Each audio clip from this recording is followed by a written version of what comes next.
One of the roles that Chris and I play at Been There Got Out is we fill in the gaps between what attorneys and therapists don't usually tend to do. We are not attorneys and we are not therapists. However, that's a big part of our job, is helping people understand what's happening in this crazy family court system and helping them strategize along the way.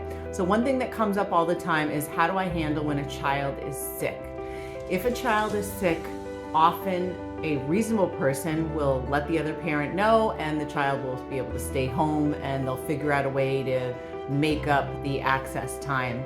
But when you're dealing with a high conflict ex, often when the child is sick, they still want to make sure that they get their access time, even if the child is in bed.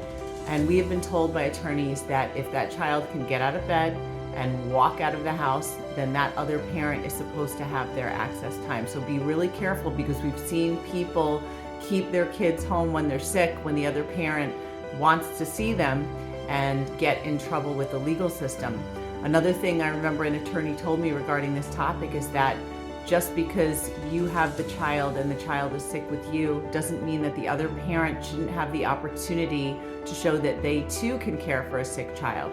So we just don't want people making the mistake of assuming that it's their right to keep the child home if the child is sick, even if the other party is saying that they really want to have the child on their parenting time.